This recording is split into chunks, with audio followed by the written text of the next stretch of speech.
Now to the latest on the escalating violence in Mexico. Governor Greg Abbott is directing Texas DPS to expand operations along the border. This after a wave of violence erupted in Mexico after the Mexican military killed the cartel boss known as El Mencho. Several dozens of people were killed in the attempt to capture him and the violence that followed. His death setting off several hours of unrest, with vehicles being set on fire throughout the area. That led to a number of roadblocks, which is considered a common tactic used by cartels to block military operations. Now, the violence is leaving many tourists from San Antonio, like Blanco Abud, in a scary situation, having a shelter in place at their vacation destination. And they don't know when they'll be able to return home. News 4 San Antonio's Karina Hollingsworth is live with a story of a San Antonio woman who's caught in the middle of the violence.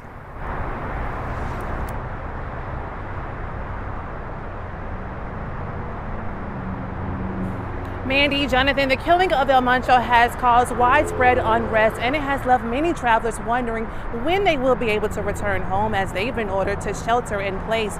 One of those travelers is Blanca Abud from San Antonio. She told News 4 that she travels to Mexico at least once a year. Abud says that the hotel she is staying at was near the violence, and she saw a lot of the fires that had been set over the weekend. She said today it was a lot calmer, and she is anxiously trying to get back home. We can't get to the airport because the city is closed and the roads are closed. And there's only one road that takes you to the airport. Now, once we get on that road, it actually takes you through the violence. It takes you right through there. So that's another now putting ourselves in danger. Abud says she is hoping to fly home tomorrow as things are starting to calm down, and U.S. officials are urging anyone planning to travel to Mexico to do so carefully. Reporting live for News 4 San Antonio, I'm Karina Hollingsworth. Karina, thank you so much for that. Continuing our team coverage, Melissa Vega is standing by with just how many people have died and what's happening there now. Mel.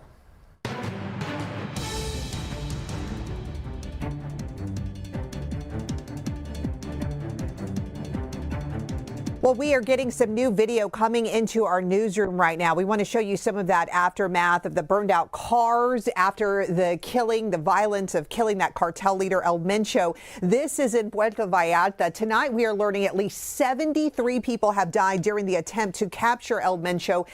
And after, also want to show you, this is new video of Mexican armed forces outside a federal forensic center in Mexico City, where authorities are confirming El Mencho's death. Forensic testing was carried out to verify his identity. And as we take a live look from the White House right now, the White House confirming the United States provided intelligence support for the operation, praising Mexican forces for targeting one of the most wanted drug traffickers. Mexican authorities now reporting more than 250 cartel roadblocks across 20 states have been cleared. Also want to show you this. The U.S. State Department reporting just a short time ago that multiple airlines are operating from Guadalajara and Puerto Vallarta. And while there is some relief that a major cartel leader is gone, there are growing fears that the violence may be far from over. That is the latest from the Life Desk. It's going to cause chaos right now, and that's what you're seeing. It's going to cause chaos because now those that are the number 2 or number 3 positions are going to want to move up, or your rival drug traffickers are going to want to try to take that over. This is an opportunity.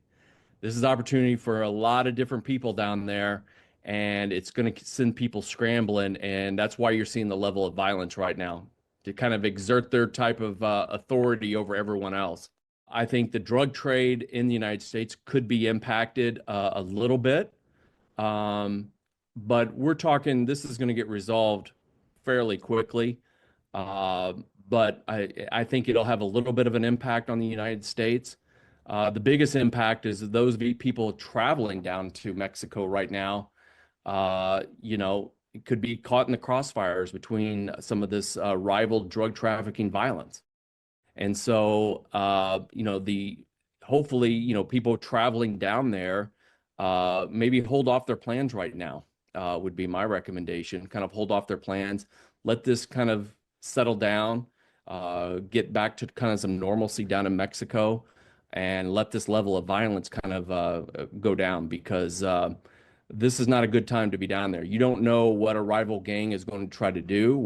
It's kind of interesting to see the level of violence this quickly and this bad. And what I mean by that is that you look at the capture of Chapo on what the two occasions that he was caught, you didn't see this level of the fires burning and the violence right away, especially when he was extradited. You didn't see this.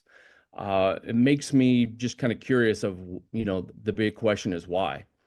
Chapo and Mencho are on the same level.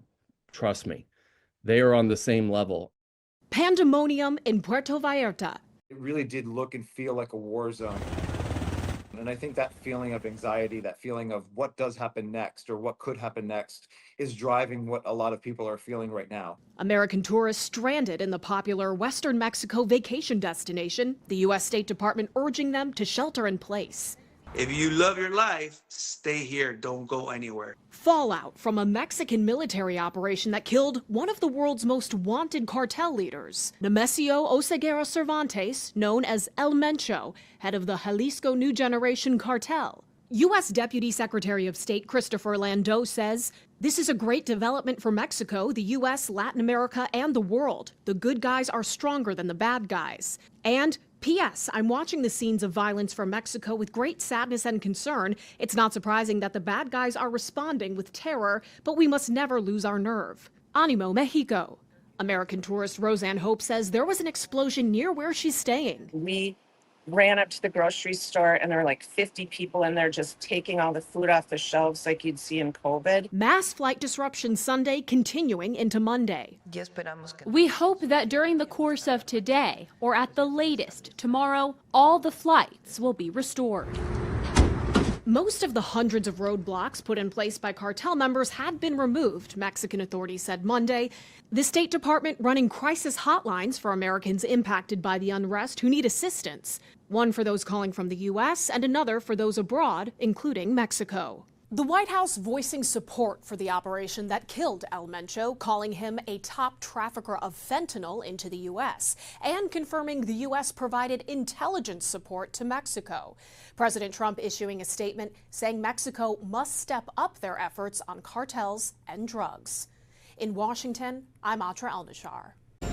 Now to the mayhem in Mexico. Waves of cartel violence struck on Sunday in response to Mexican military forces killing a powerful cartel leader known as El Mencho of the Jalisco New Generation cartel. Block by block here, we see cars and vehicles burned. The windows here of shops just shattered out by explosives and bombs and gunfire. This is just right here a glimpse of the aftermath. Dozens of people killed in both the operation and ensuing violence that erupted across several cities. It really did look and feel like a war zone. And I think that feeling of anxiety, that feeling of what does happen next or what could happen next is driving what a lot of people are feeling right now. Several airlines suspending flights to cities like Puerto Vallarta, and many routes won't resume, we've learned, until Wednesday.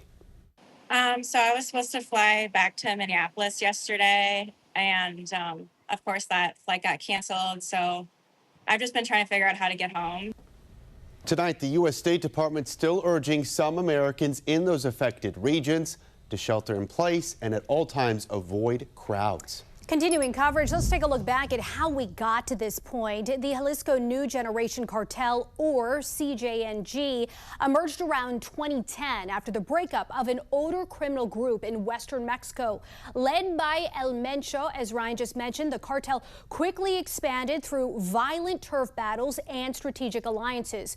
U.S. authorities say CJNG became one of Mexico's most powerful drug trafficking organizations, moving methamphetamine, cocaine, heroin, and fentanyl into the U.S. and other countries. The group drew international attention in 2015 after allegedly shooting down a Mexican military helicopter, killing 6 Mexican soldiers.